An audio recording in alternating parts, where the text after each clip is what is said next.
Hello friends, ಎಲ್ಲರಿಗೆ ನಮಸ್ಕಾರ. Kannada life ಸ್ಟೋರಿನಿಂದ ಪ್ರತಿಯೊಬ್ಬರಿಗೆ ತುಂಬ ಧನ್ಯವಾದಗಳು.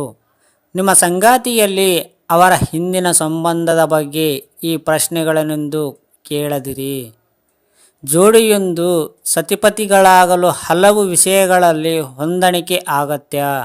ಹೀಗೆ ಹೊಂದಾಣಿಕೆಯಾಗದೆ ಸಂಬಂಧದಿಂದ ಹೊರಬರದು ಇನ್ನೊಬ್ಬ ವ್ಯಕ್ತಿಯನ್ನು ವರಿಸಿದ ಬಳಿಕ ಎಂದಿಗೂ ಹಿಂದಿನ ಸಂಗಾತಿಯ ಬಗ್ಗೆ ಈ ಪ್ರಶ್ನೆಗಳನ್ನು ಕೇಳಬಾರದು. ಸಂಬಂಧದಲ್ಲಿರುವ ವ್ಯಕ್ತಿಗಳಿಗೆ ತಮ್ಮ ಸಂಗಾತಿಯ ಹಿಂದಿನ ಸಂಬಂಧ ಹೇಗಿತ್ತು ಹಾಗೂ ಈ ಜೋಡಿ ಏಕಾಂಗಿ ಕೂಡಿ ಬರಲಿಲ್ಲ ಎಂಬ ಪ್ರಶ್ನೆಯ ಬಗ್ಗೆ ಕುತೂಹಲವಿಲ್ಲದೆ ಇರುತ್ತದೆ.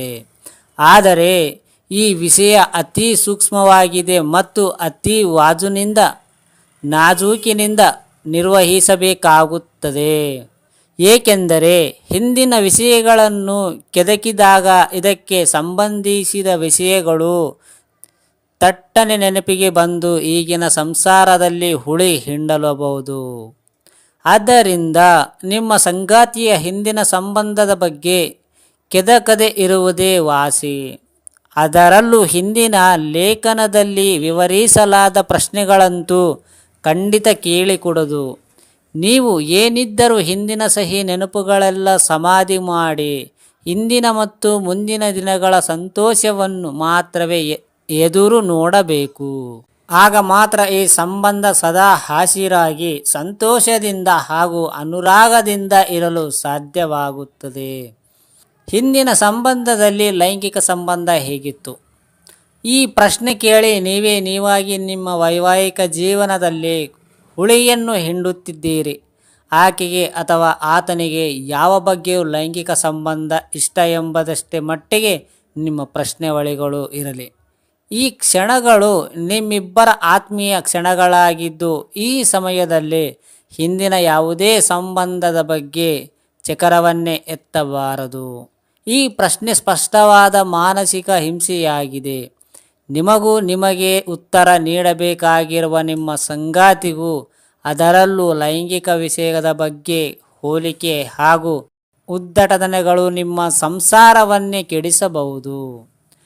ನೀನು ನನ್ನನ್ನು ನಿನ್ನ ಹಿಂದಿನ ಪತ್ನಿಗಿಂತಲೂ ಹೆಚ್ಚು ಪ್ರೀತಿಸುತ್ತಿದ್ದೀಯಾ? ಇದು ಸಹ ಅತಿ ಸೂಕ್ಷ್ಮವಾದ ಹಾಗೂ ಕೇಳಲೇಬಾರದ ಪ್ರಶ್ನೆಯಾಗಿದೆ. ಮೊದಲಾಗಿ ಯಾವುದೇ ವ್ಯಕ್ತಿಯನ್ನು ಇನ್ನೊಬ್ಬರ ವ್ಯಕ್ತಿಯೊಂದಿಗೆ ಹೋಲಿಸುವುದೇ ತಪ್ಪು. ಅದರ ಮೇಲೆ ಈ ಬಗ್ಗೆಯೂ ಪ್ರಶ್ನೆ.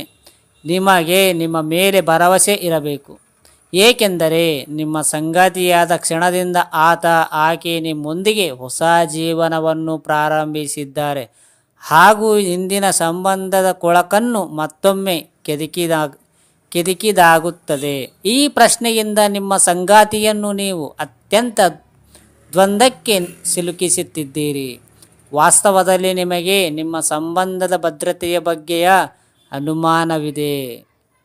ಆದ್ದರಿಂದಲೇ ಈ ಪ್ರಶ್ನೆ ಉದ್ಭವಿಸಿದೆ. ಇದು ಈಗಿನ ಸಂಬಂಧವನ್ನು ಹಳಸಲು ಪ್ರಾರಂಭಿಸುತ್ತದೆ. ನಿಮ್ಮ ಕುಟುಂಬ ಆಕೆಯ ಹಿಂದಿನ ಸಂಗಾತಿಯನ್ನು ಇಷ್ಟಪಡುತ್ತಿದ್ದಾರೇನೆ? ಇದು ಒಂದು ಅಸಂಬಂಧದ ಪ್ರಶ್ನೆಯಾಗಿದೆ.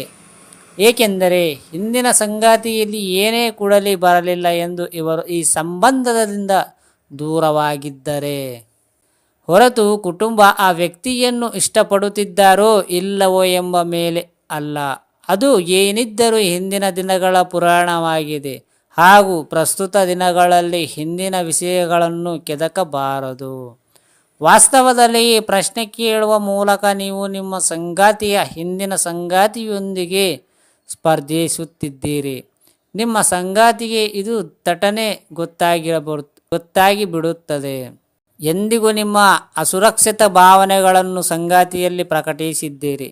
ಹಿಂದಿನ ಸಂಗಾತಿಯ ಗುಪ್ತನಾಮವನ್ನು ಸಾಮಾಜಿಕ ಜಾಲತಾಣದಲ್ಲಿ ಹುಡುಕುವುದು. ಸಾಮಾನ್ಯವಾಗಿ ಜಾಲತಾಣಗಳಲ್ಲಿ ಹೆಚ್ಚಿನವರು ತಮ್ಮ ನಿಜನಾಮಧೇಯವನ್ನು ಪ್ರಕಟಿಸದೆ ಗುಪ್ತನಾಮವನ್ನು ಬಳಸುತ್ತಾರೆ. ನಿಮ್ಮ ಸಂಗಾತಿಯು ಹಿಂದಿನ ಸಂಗಾತಿಯ ಯಾವ ಗುಪ್ತನಾಮವನ್ನು ಹೊಂದಿದ್ದರು ಎಂದು ಕೇಳುವುದು ಇನ್ನೊಂದು ಅಸಂಬದ್ಧ ಪ್ರಶ್ನೆಯಾಗಿದೆ.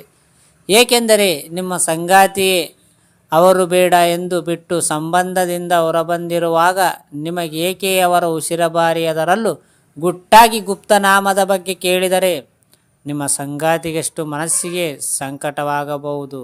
ಹೀಗೆ ಮಾಡಿದಿರಿ ಬದಲಿಗೆ ನಿಮ್ಮಿಬ್ಬರ ಈಗಿನ ಸಂಬಂಧದ ಬಗ್ಗೆ ಮಾತ್ರ ಚರ್ಚಿಸಿ ಆತನ ಆಕೆಯ ಅತ್ಯುತ್ತಮ ಗುಣಲಕ್ಷಣಗಳನ್ನು. ಈ ಜಗತ್ತಿಯ ಪ್ರತಿ ವ್ಯಕ್ತಿಯಲ್ಲೂ ಕೆಲವು ಸಮರ್ಥ್ಯಗಳು, ಕೆಲವು ಅವಗುಣಗಳು ಇದ್ದೇ ಇರುತ್ತವೆ. ನಿಮ್ಮ ಸಂಗಾತಿಯಲ್ಲಿ ಅವರ ಹಿಂದಿನ ಸಂಗಾತಿಯ ಯಾವುದೋ ಗುಣದ ಬಗ್ಗೆ ವಿಚಾರಿಸುವುದು ಇನ್ನೊಂದು ಅಸಂಧ ಪ್ರಶ್ನೆಯಾಗಿದೆ. ವಿಶೇಷವಾಗಿ ಇಷ್ಟವಾದ ವಿಷಯವೊಂದರಲ್ಲಿ ನೀವು ಅಷ್ಟೊಂದು ಪರಿಣಿತಿ ಹೊಂದರೆ, ಇದು ಆ ವ್ಯಕ್ತಿಯ ಪರಿಣಿತಿ ಪಡೆದಿದ್ದರೆ ನೀವು ಆ ವ್ಯಕ್ತಿಯೊಂದಿಗೆ ನೇರವಾಗಿ ಹೋಲಿಸಿಕೊಳ್ಳುತ್ತಿದ್ದೀರಿ ಎಂದೇ ಅರ್ಥ. ಒಂದು ವೇಳೆ ಈ ಪ್ರಶ್ನೆಗೆ ನಿಮ್ಮ ಸಂಗಾತಿ ದಿಟ್ಟತನದಿಂದ ಉತ್ತರಿಸಿ ನೀವು ಆ ವ್ಯಕ್ತಿಗಿಂತ ಈ ವಿಷಯದಲ್ಲಿ ಕಳಪೆ ಎಂದು ತನ್ನ ಅಭಿಪ್ರಾಯವನ್ನು ನೇರವಾಗಿಯೇ ತಿಳಿಸಿದರೆ, ಇದನ್ನು ಸ್ವೀಕರಿಸುವಷ್ಟು ದೃಢ ಮನೋಭಾವ ನಿಮ್ಮಲ್ಲಿರಬೇಕು. ಇದೆಯಾ? ಹಾಗಾದರೆ ಕೇಳಿ, ಒಂದು ಸಾರಿ ಕೇಳಿ ನೋಡಿ. ನಿಮ್ಮ ಸಂಸಾರ, ನಿಮ್ಮ ಪ್ರತಿಯೊಂದು ಆಲೋಚನೆ ಮಾಡಿ ಮಾತನಾಡಿ. ಅರ್ಥ ಆಯ್ತಾ ಫ್ರೆಂಡ್ಸ್? ಈ ಸ್ಟೋರಿ ಕೇಳಿದ ಪ್ರತಿಯೊಬ್ಬರಿಗೆ ತುಂಬ ಧನ್ಯವಾದಗಳು.